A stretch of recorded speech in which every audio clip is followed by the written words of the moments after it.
again and welcome back to another session of Commerce class with me, Suman Rathore. Friends, in our today's session, we are going to discuss a very interesting and the most important topic of commerce, and that is joint stock company. Now, this is the topic that you are going to study at your graduation and post-graduation level also. So, without wasting any time, let's try to understand the concept at the very initial stage of commerce education. In our earlier videos, we have discussed sole proprietorship and partnership in detail with their limitations. And we have seen that sole proprietorship and partnership couldn't meet the requirements of growing economy and industrialization. And as such, joint stock companies were introduced. A joint stock company is the most important form of organizing private sector enterprise. It is actually an artificial person created by law having separate legal existence with perpetual succession, limited liability and a common seal. The capital of joint stock company is divided into small parts called shares, and these shares are freely transferable, which means anyone can join or leave the firm. And it is compulsory to get the firm registered under the Companies Act 2013 or under any previous company's law to give it a legal status, which was not necessary in case of sole proprietorship, and in case of partnership, registration of firm was made optional. But in case of joint stock company, registration of the company is made compulsory under the Act to give it a separate legal existence. Now, to understand the concept properly, let's go and discuss its characteristics. So first is artificial person. A company is an artificial person created by law having no physical body of a natural human being. It exists only in the contemplation of the law. It can sign a contract, can sue and be sued by others, can borrow money, own a property in its own name, but it cannot eat, drink, run, etc.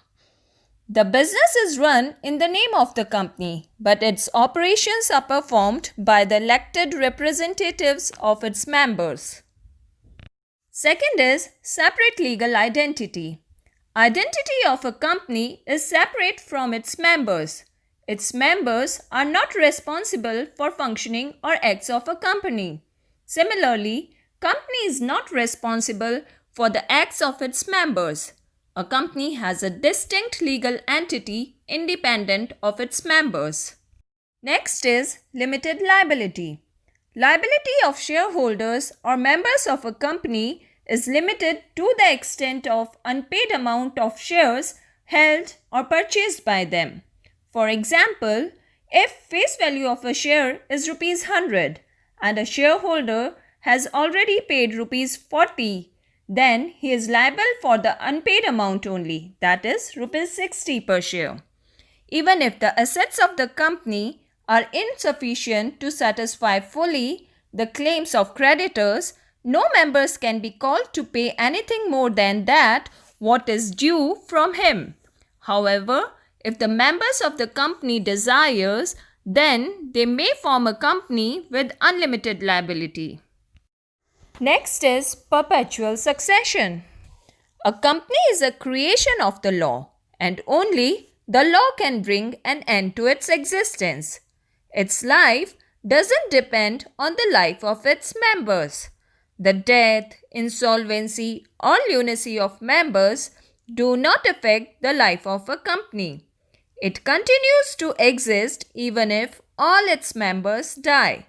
Members may come and go by transferring their shares, but the company goes on until it is wound up. Next is common seal. Being an artificial person, a company cannot act and sign itself. Therefore, it acts through human beings. All the acts of the company are authorized by its common seal. The common seal is affixed on all the important documents as a token of company's approval. The common seal is the official signature of the company. Any document which doesn't bear the common seal of the company is not binding on the company. Next is separation of ownership and control. Shareholders of a company are also considered as its owners, but these owners or members have no right to participate directly in the day-to-day management of a company. They elect their representatives called directors, who manage the company's affairs on behalf of the members. As such, the ownership of a company is distributed among the shareholders while the management is vested in the board of directors. Next is formation and regulation. Formation of a company is a time-consuming, expensive and complicated process. It requires completion of numerous legal formalities provided under the Companies Act 1956, and it is through this act government exercises its control and supervision over the working of joint stock companies.